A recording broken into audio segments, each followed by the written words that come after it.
ऊर्जावेदमध्ये आपलं स्वागत आहे। ठळक ऊर्जावेद। राज्यभरात भगवान विश्वकर्मा जयंती उत्साहात साजरी। 17 सप्टेंबर मराठवाडा मुक्तीसंग्राम दिन उत्साहात साजरा। स्वातंत्र्य सैनिकांना अभिवादन। तिन्ही कंपन्यांमधील कोरोनाबाधित कर्मचाऱ्यांना उपचारादरम्यान अतिरिक्त विशेष रजा मंजूर करा। महामंत्री शंकर पहाडे यांचे ऊर्जा मंत्र्यांना पत्र। महापारेषण कंपनीतील जुना स्टाफ सेटअप ऑपरेटर व लाईन स्टाफ या दोन्ही विंगला न्याय देऊन अंमलात आणा। कामगार महासंघाची मागणी। झोन बदलून आलेल्या कर्मचाऱ्यांना नांदेड परिमंडळाकडून आधार। आता ऊर्जावेद विस्ताराने। आद्य कारागीर भगवान विश्वकर्मा यांच्या जयंतीनिमित्त राज्यभरात कामगार महासंघातर्फे ठिकठिकाणी विशेष कार्यक्रम घेण्यात आले। दिनांक 17 सप्टेंबर रोजी भगवान विश्वकर्मा यांची जयंती लातूर येथील कामगार महासंघाच्या कार्यालयात साजरी करण्यात आली। त्यात भारतीय मजदूर संघ जिल्हा लातूरचे नवीन अध्यक्ष श्री कमलाकर जाधव तसेच नवीन सरचिटणीस चंद्रकांत कुलकर्णी यांचा पुष्पगुच्छ देऊन सत्कार करण्यात आला। कार्यक्रमाचे अध्यक्ष भारतीय मजदूर संघाचे श्री वामन हंगरगे हे होते, तर कार्यक्रमाचे सूत्रसंचालन महाराष्ट्र वीज कामगार महासंघाचे प्रदेश उपाध्यक्ष श्री दिलीप आंबेगावकर यांनी केले। कार्यक्रमामध्ये महाराष्ट्र वीज कामगार महासंघाचे वितरण सचिव श्री नारायण गडगडे तसेच महाराष्ट्र वीज कामगार महासंघाचे पदाधिकारी आणि सभासद उपस्थित होते। अमरावती येथेही भगवान विश्वकर्मा यांची जयंती साजरी करण्यात आली। कार्यक्रमाला श्री दिगंबरावजी भुसारी अमरावती झोन प्रभारी आणि महासंघाचे ज्येष्ठ मार्गदर्शक श्री राम पांडे यांची प्रमुख उपस्थिती होती। अमरावती झोन सचिव हेमंत मस्करे, अमरावती सर्कल सचिव गजानन गव्हाळे यांच्यासह प्रमुख पदाधिकारी उपस्थित होते। जळगाव येथेही भगवान विश्वकर्मा यांची जयंती साजरी करण्यात आली। जळगाव झोन कार्यालयासमोर संध्याकाळी 6 वाजता विश्वकर्मा प्रतिमा पूजन करण्यात आले। झोन कार्यालयात उपव्यवस्थापक पदावर असलेल्या सौभाग्यवती सीमा मंगळे, सौभाग्यवती दीपाली नरवाडे, यंत्रचालक पारेषण यांच्या हस्ते प्रतिमा पूजन करण्यात आले। या कार्यक्रमाला भारतीय मजदूर संघाचे तथा महाराष्ट्र वीज कामगार महासंघाचे प्रदेश सचिव श्री सुरेशचंद्र सोनार, भारतीय मजदूर संघाचे जळगाव जिल्हा चिटणीस श्री किरण पाटील, पारेषणचे सर्कल सचिव श्री म्हेत्रे यांनी मार्गदर्शन केले, तर सूत्रसंचालन आणि आभार प्रदर्शन श्री ज्ञानेश्वर पाटील यांनी केले। उपमुख्य औद्योगिक संबंध अधिकारी श्री अरुण शेलकर, उपव्यवस्थापक वित्त व लेखा श्री दत्तात्रय निरगुडे यांनी देखील प्रतिमा पूजन केले।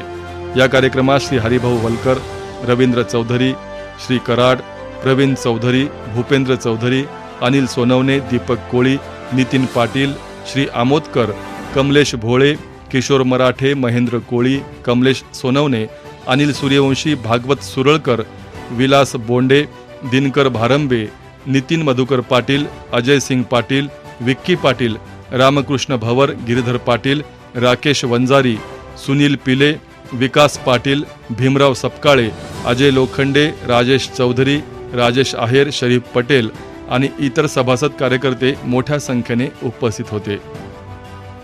चंद्रपूर महाऔष्णिक विद्युत केंद्र चंद्रपूर येथे विश्वकर्मा जयंती साजरी करण्यात आली। यावेळी कामगार महासंघाच्या पदाधिकाऱ्यांनी सहभाग घेतला होता। दीपनगर भुसावळ येथेही श्री विश्वकर्मा जयंती साजरी करण्यात आली। या कार्यक्रमाला भूऔष्णिक विद्युत केंद्राचे उपमुख्य औद्योगिक संबंध अधिकारी मुकेश मेश्राम, कल्याण अधिकारी श्री पंकज सनेर यांची उपस्थिती होती। नांदेड येथेही भगवान विश्वकर्मा जयंती साजरी करण्यात आली।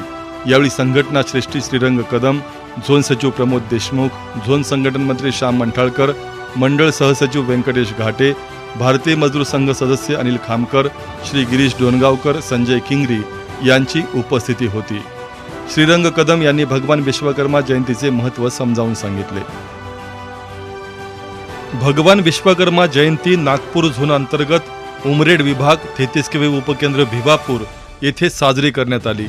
या प्रसंगी श्री ओमप्रकाश मेश्राम, विभागीय सचिव श्री विजय नाट, उपविभागीय अध्यक्ष श्री हेमराज बिसेन, श्री सचिन बर्डे, श्री सचिन धनविजय, श्री श्यामदेव वाघ, श्री मारुती मडावी, श्री ठाकरे, श्री नानाभाऊ, श्री सचिन राऊत, महिला प्रमुख श्रीमती सुमित्रा उसेंडी आणि श्रीमती वंदना पेंदाम आदी उपस्थित होते। कोल्हापूर परिमंडळातही विश्वकर्मा जयंती उत्साहात साजरी करण्यात आली। यावेळी कामगार महासंघाचे झोन सचिव दत्तात्रय मांढरेकर यांच्यासहित अन्य पदाधिकारी उपस्थित होते. सोलापूर सर्कल येथे ही विश्वकर्मा जयंती साजरी करण्यात आली. यावेळी कामगार महासंघाचे पदाधिकारी उपस्थित होते. परळी वैजनाथ येथे विश्वकर्मा जयंती साजरी करण्यात आली. यावेळी महाराष्ट्र वीज कामगार महासंघाचे पदाधिकारी मोठ्या संख्येने उपस्थित होते. वर्धा प्रविभाग येथेही उत्साहामध्ये विश्वकर्मा जयंती साजरी करण्यात आली.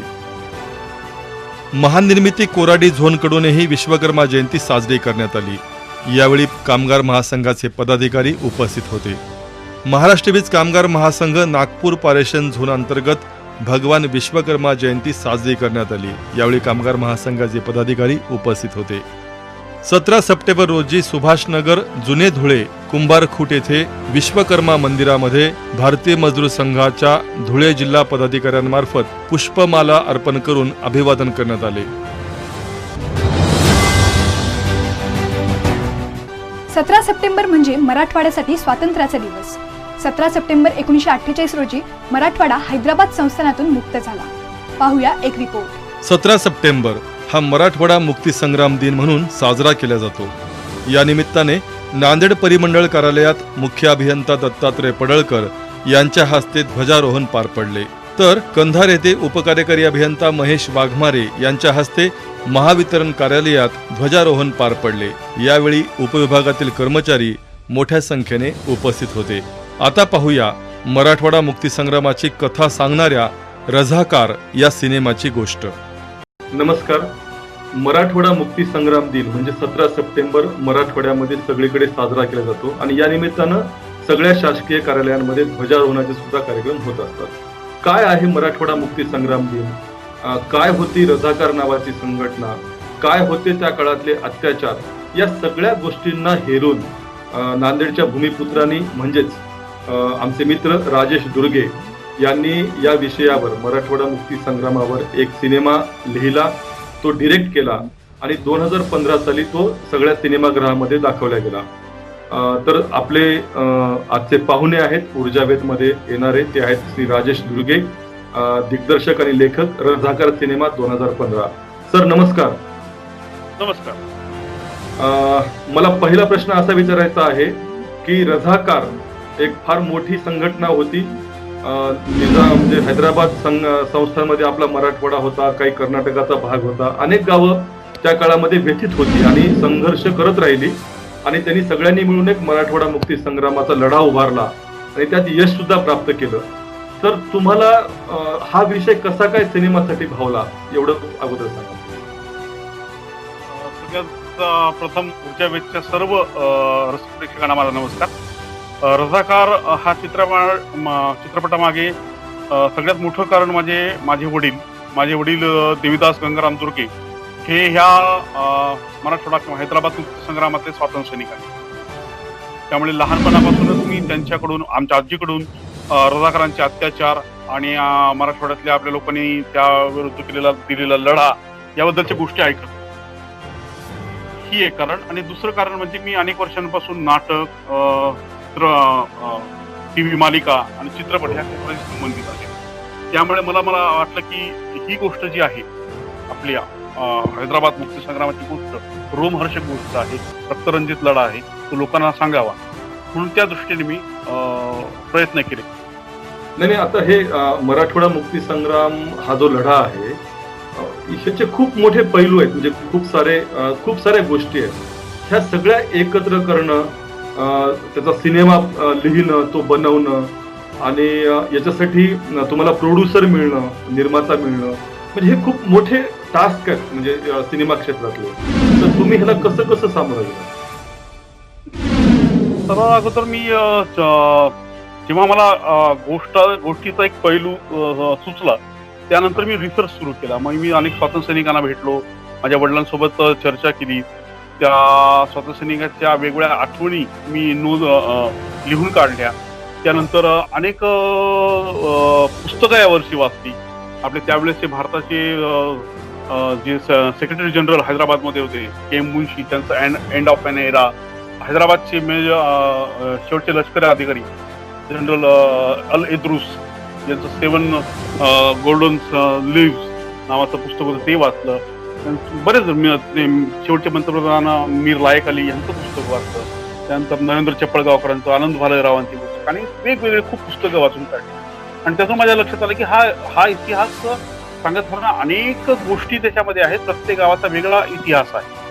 त्यामुळे आपल्याला फक्त इतिहास सांगताना ती डॉक्युमेंटरी व्हायला नको, तर त्याला एका छान मनोरंजक कथानकामध्ये आपण ते मांडता यावं म्हणून एक काल्पनिक गोष्ट तयार केली. या गोष्टीमध्ये या काल्पनिक गोष्टी असा सिनेमा आहे की ज्या अनेक सत्य घटनांवर आधारित काल्पनिक गोष्टीचा सिनेमा. आणि मनोरंजन सुद्धा ठासून भरलेलं आहे सिनेमा. हो, मनोरंजन चित्रपट करताना मनोरंजन होईल हे प्रामुख्याने बघितलं पाहिजे. आणि चित्रपटांचा मुख्य जो ऑडियन्स आहे तो पहिलेपासूनच तरुण वर्ग आहे आणि तरुण वर्गांना तो रिलेट व्हावा म्हणून असा एक तरुण आणि एनर्जीचा धडाडीचा अभिनेता सिद्धार्थ जाधव त्याला डोळ्यासमोर ठेवून ही चित्रपट कथा लिहिली होती. आणि सगळ्यात महत्वाचं ह्या चित्रपटासाठी निर्माते म्हणून जे भेटले सतीश पिल्लंगवाडकर, करम मूवीज, विशेष म्हणजे ते सुद्धा नांदेडचे भूमिपुत्र आहेत. आणि त्यांना सुद्धा ही गोष्ट जेव्हा ऐकवली त्यांना सुद्धा खूप आवडली. आणि गोष्टीपेक्षा चित्रपट क्षेत्रापेक्षा बिझनेसपेक्षाही आपला इतिहास, आपला सिनेमा त्या माध्यमातून आपला इतिहास सांगावा असं आम्हाला दोघांनाही वाटलं आणि ह्या सिनेमाची निर्मिती झाली. आणि त्या सिनेमाचा सगळ्यात मोठा इम्पॅक्ट तो सुद्धा राहिलेला आहे की आपल्याकडची बोलीभाषा म्हणजे नांदेड उदगीरकरची येवलाला आहे, करुलाला आहे, खावलाला आहे या भाषेचा सर्रास उपयोग या सिनेमामध्ये झालेला आहे. आणि ती एक गोष्ट जास्त भावली, रजाकार आले की काय. विशेष म्हणजे ह्या आतापर्यंत ना जे काही मराठवाड्याच्या संबंधित सिनेमा आले ते गमतीचा भाग म्हणजे मकरंद अनासपुरे जे बोलतात तीच मराठवाड्याची भाषा आहे की काय असं वाटतं. तर मराठवाड्यातल्या आपल्या प्रत्येक जिल्ह्याची भाषेची लकब शैली वेगळी आहे. त्यानुसार आपले नांदेड, उदगीर, लातूर याची एक भाषा वेगळी आहे. हा एक वेगळाच डायलेक्ट आपल्या रजाकारच्या माध्यमातून लोकांसमोर आला. आणि विशेष म्हणजे आपल्या भागातले बरेच कलाकार या सिनेमामध्ये होते त्यामुळे ती भाषा सिनेमात दिसली. आणि आपल्या नांदेडच्याच कलावंतांनी म्हणजे स्वतः तुम्ही प्रमोद देशमुख, राम चव्हाण, कुणाल गजबारे होते, त्यानंतर माया भद्रे, अस्मिता ताकमोगे वगैरे असे बरेच कलाकार होते ज्यांनी सिद्धार्थ जाधवला सुद्धा आपली भाषा शिकवली. अतिशय चांगला उत्तम अनुभव होता. हो. आणि आणखी एक विशेष कौतुक, अभिनंदन करायचं आहे तुमचं याच्यासाठी की आपले राज्याचे राज्यपाल म्हणजे मागचे राज्यपाल श्री विद्यासागर रावजी यांनी सुद्धा हा सिनेमा पाहिला आणि तुम्हाला बोलवून राजभवनावर तुमचा सत्कार सुद्धा केला. हो, विद्यासागर राव हे तेलंगणा भागातील आहे त्यामुळे त्यांना सुद्धा हा इतिहास खूप जवळचा आहे. त्यांनी सुद्धा ह्यावर काही पुस्तके लिहिली आहेत. त्यामुळे विषय म्हणजे त्यांना असं वाटलं की त्यांचं म्हणणं होतं की हा तर आमचा इतिहास आहे आणि तुम्ही मराठी लोकांनी यावर सिनेमा कसा केला. पण तेव्हा सांगितलं की मराठवाड्यातला आहे आणि मीही या इतिहासाशी संबंधित आहे तेव्हा त्यांना खूप आनंद झाला. त्यांनी पण खूप अप्रिशिएशन. हो, विशेष म्हणजे निजाम सरकारोडा या नावाने तेलुगूमध्ये डब होऊन तेलंगणामध्ये रिलीज होणारी रजाकार ही पहिली फिल्म आहे जी तेलुगूमध्ये डब झाली आणि तेलंगणामध्ये रिलीज झाली. खूप अभिनंदन. आणि मराठवाड्यातल्या लोकांनी संघर्ष करून रक्तरंजित क्रांती करून मिळवलेलं हे स्वातंत्र्य आहे. आणि शेवटच्या काळामध्ये आपले लोहपुरुष सरदार वल्लभभाई पटेल यांनी घेतलेली पोलो ऍक्शन, ती ऍक्शन सुद्धा खूप कामाला आली आणि मग हैदराबाद संस्थानाला भारतामध्ये, भारताच्या स्वतंत्र देशामध्ये त्यांना समाविष्ट व्हावं लागलं किंवा सामावून घ्यावं लागलं. अतिशय चांगला विषय तुम्ही सिनेमासाठी निवडला, तो निभावला आणि अनेक हजारो प्रेक्षकांपर्यंत तुम्ही हा इतिहास पोहोचवलेला आहे. ऊर्जावेद परिवाराकडून तुमच्या भावी कारकिर्दीस खूप खूप शुभेच्छा. धन्यवाद.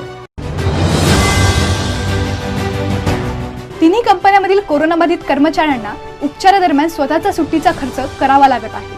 पण हा कालावधी अतिरिक्त विशेष रजा म्हणून ग्राह्य धरावा अशी मागणी महामंत्री शंकर पहाडे यांनी ऊर्जा मंत्री माननीय डॉक्टर नितीन राऊत यांच्याकडे विशेष पत्राद्वारे केली आहे.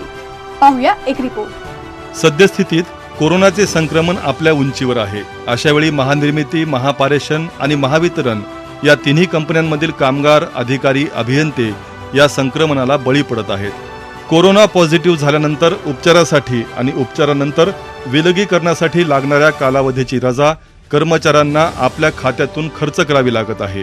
हे सर्वच कर्मचाऱ्यांचे कायम नुकसान असून या कालावधीची रजा ही अतिरिक्त विशेष रजा म्हणून ग्राह्य धरावी. कर्मचाऱ्यांच्या खात्यातून ती रजा वळती करू नये अशी मागणी कामगार महासंघाचे महामंत्री शंकर पहाडे यांनी राज्याचे ऊर्जा मंत्री माननीय डॉक्टर नितीन राऊत यांच्याकडे विशेष पत्राद्वारे केली आहे. मागील काळात, वर्तमानात आणि भविष्यातही कोरोनाने बाधित होणाऱ्या कर्मचाऱ्यांना ही विशेष रजा सवलत मिळावी अशी अपेक्षाही त्या पत्रात व्यक्त करण्यात आली आहे. ऊर्जावेद, नागपूर.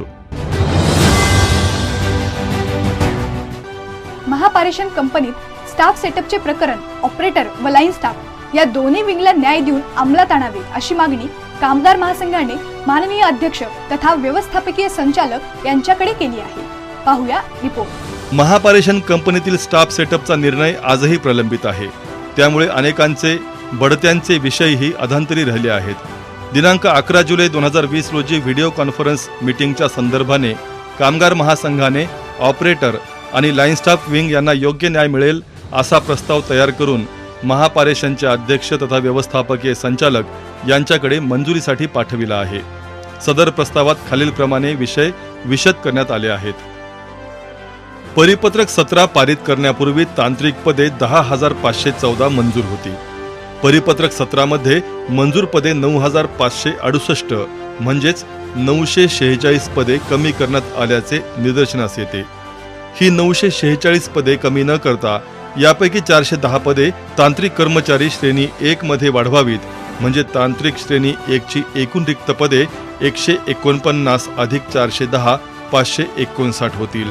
त्यामुळे तांत्रिक कर्मचारी श्रेणीमध्ये अतिरिक्त ठरलेली 554 पदांना तांत्रिक श्रेणी 1 मध्ये बढती करून सर्व पदांचा बढतीचा मार्ग मोकळा करता येईल. याचाच अर्थ तांत्रिक श्रेणी 1 ची मंजूर पदे 322 अधिक 410 732 होतील. तसेच तांत्रिक श्रेणी 2 मध्ये मंजूर पदे 511 यामध्ये 326 वाढवावीत. अशी एकूण मंजूर पदे 837 करण्यात यावीत. असे करण्यात आल्यास सर्वच यंत्रचालक विंग, लाईन्स विंगच्या कामगारांकरिता बढतीचा मार्ग मोकळा होईल. कामगार महासंघाच्या अभ्यासाप्रमाणे खालीलप्रमाणे मंजूर पदे होतील. तांत्रिक कर्मचारी श्रेणी 1 732, तांत्रिक कर्मचारी श्रेणी 2 837, तांत्रिक कर्मचारी श्रेणी 3 1064, तांत्रिक कर्मचारी श्रेणी 4 1349, तांत्रिक कर्मचारी श्रेणी 5 2072, तांत्रिक कर्मचारी श्रेणी 6 4460. याप्रमाणे कामगार महासंघाच्या अभ्यासातून रिक्त पदांची संख्या काढण्यात आली आहे. कामगार महासंघाच्या वतीने वरील प्रमाणे सुचविलेली मंजूर पदे मान्य केल्यास जुनी असलेली मंजूर पदे 10,514 कमी होणार नाहीत. तसेच सर्व अतिरिक्त झालेली 554 तांत्रिक श्रेणी 2 ची पदे बढतीने तांत्रिक श्रेणी 1 मध्ये जातील आणि तांत्रिक श्रेणी 6 ते श्रेणी 1 पर्यंत काम करणारे सर्व यंत्रचालक आणि लाईन्स विंग मधील कामगारांना न्याय मिळून बढतीचे मार्ग मोकळे होतील. तसेच मंजूर पदे कमी होत असल्याने निर्माण झालेला संघटनांचा रोषही दूर करता येईल. याप्रमाणे स्टाफ सेटअपचा तिढा सोडवणारे पत्र महामंत्री शंकर पहाडे यांनी लिहिले आहे. महामंत्री शंकर पहाडे यांच्या या पत्राच्या प्रती राज्याचे ऊर्जा मंत्री तथा ऊर्जा सचिव, कार्यकारी संचालक तथा संघटनेच्या वरिष्ठ पदाधिकाऱ्यांकडे पाठविण्यात आल्या आहेत.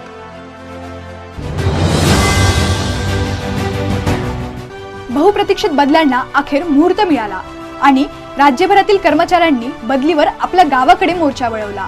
नांदेड झोनने या सर्वांच्या अपेक्षेला पूर्णाचा प्रयत्न केला.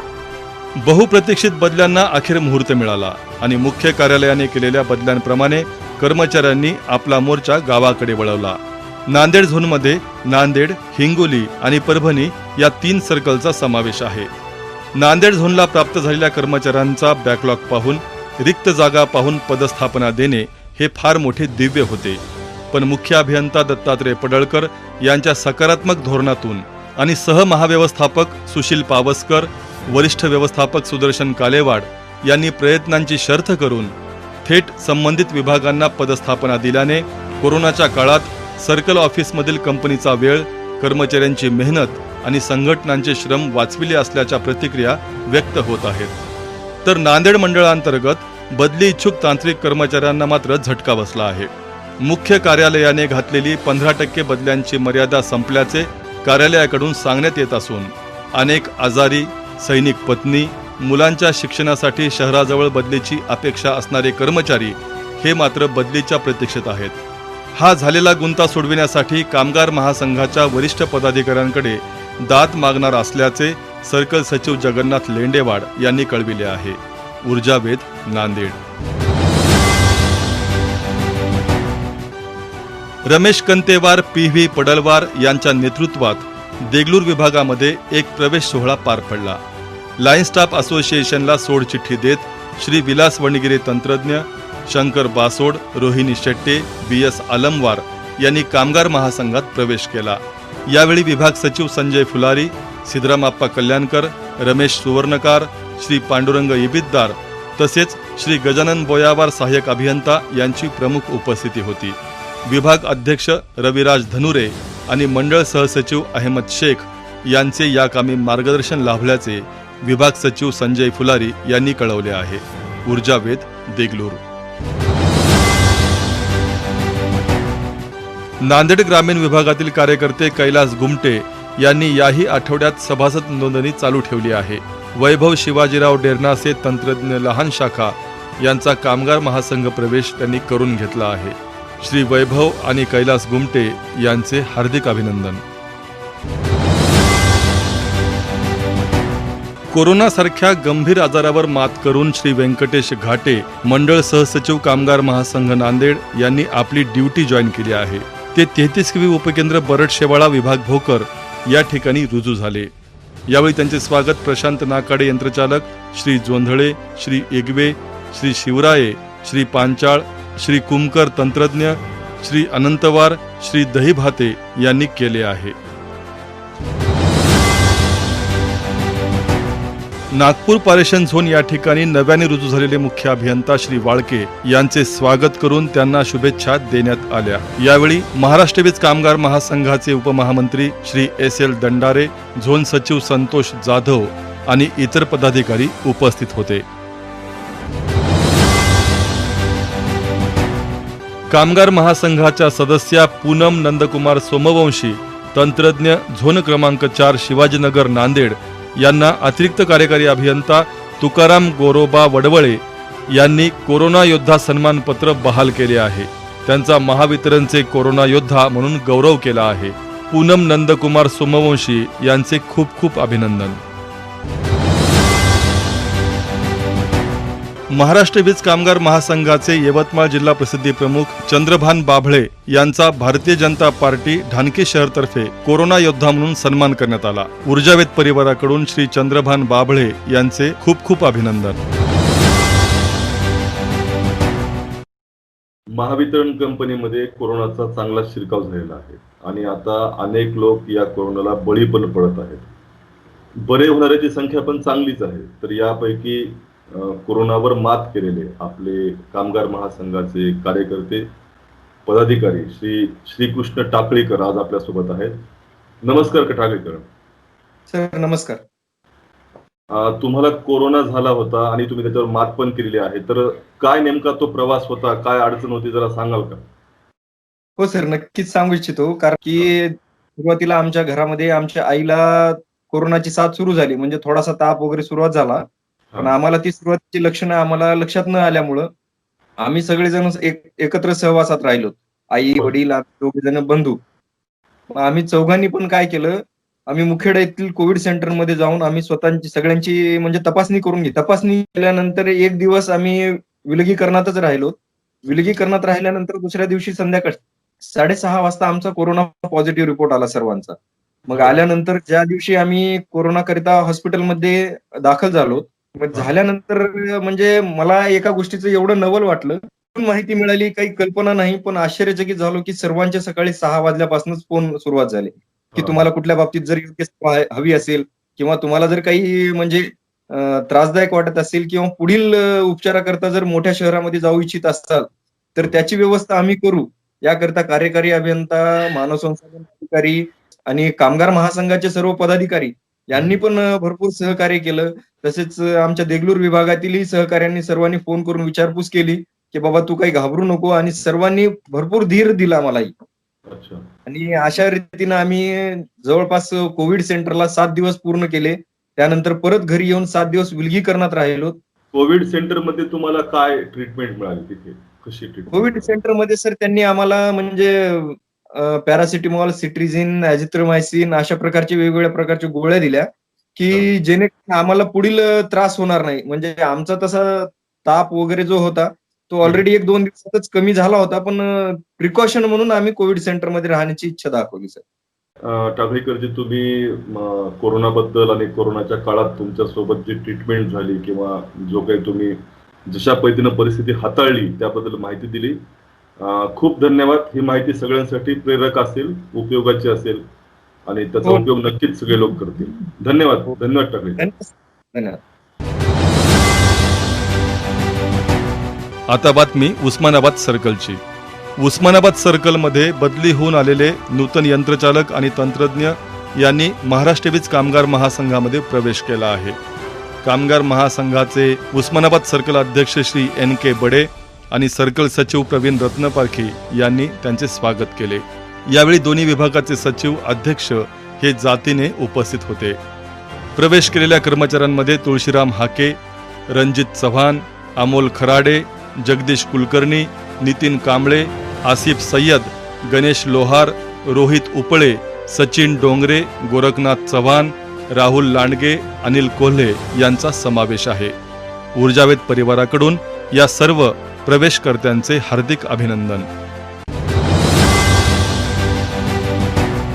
उस्मानाबाद सर्कल कार्यकारिणीची VC द्वारे बैठक दिनांक 13 सप्टेंबर रोजी संपन्न झाली. सदर बैठकीस महासंघाचे उपाध्यक्ष श्री दिलीप आंबेगावकर, महावितरणचे सचिव श्री नारायण गडगडे, झोनाध्यक्ष श्री सुधाकर माने, तसेच उस्मानाबाद सर्कलचे सर्कल अध्यक्ष NK बडे, सहसचिव श्री समीर देवकर, संघटन मंत्री नागेश माळी, तुळजापूर आणि उस्मानाबाद या दोन्ही विभागातील पदाधिकारी उपस्थित होते. सदर बैठकीत कोविड-19च्या महामारीपासून संघटनात्मक कामामध्ये आलेली शिथिलता आणि पदाधिकारी यांचे मनोधैर्य वाढविण्यासाठी चर्चासत्र आणि अजेंड्यावरील सर्व विषयावर चर्चा करण्यात आली. सदरील बैठक सर्कल सचिव प्रवीण रत्नपारखी यांच्या अध्यक्षतेखाली संपन्न झाली. ऊर्जावेद उस्मानाबाद. आता बातमी लातूर झोनमधून. लातूर सर्कल कार्यकारिणीची VC द्वारे बैठक दिनांक 12 सप्टेंबर रोजी संपन्न झाली. अपेक्षित सर्व झोन, सर्कल, विभागीय पदाधिकारी यांनी सहभाग नोंदवून अजेंड्यावरील सर्व विषयावर सविस्तर चर्चा केली. सदरील बैठक सर्कल सचिव श्री दीपक कटके यांच्या अध्यक्षतेखाली संपन्न झाली. सदर बैठकीस महासंघाचे उपाध्यक्ष श्री दिलीप आंबेगावकर, महावितरणचे सचिव नारायण गडगडे यांची उपस्थिती होती. पाहूया पुन्हा एकदा ठळक ऊर्जावेद. राज्यभरात भगवान विश्वकर्मा जयंती उत्साहात साजरी. 17 सप्टेंबर मराठवाडा मुक्तीसंग्राम दिन उत्साहात साजरा. स्वातंत्र्य सैनिकांना अभिवादन. तिन्ही कंपन्यांमधील कोरोनाबाधित कर्मचाऱ्यांना उपचारादरम्यान अतिरिक्त विशेष रजा मंजूर करा. महामंत्री शंकर पहाडे यांचे ऊर्जा मंत्र्यांना पत्र. महापारेषण कंपनीतील जुना स्टाफ सेटअप, ऑपरेटर व लाईन स्टाफ या दोन्ही विंगला न्याय देऊन अंमलात आणा. कामगार महासंघाची मागणी. झोन बदलून आलेल्या कर्मचाऱ्यांना नांदेड परिमंडळाकडून आधार. यासोबतच आजचा ऊर्जावेद संपला. पुन्हा भेटूया पुढच्या रविवारी. तोपर्यंत नमस्कार.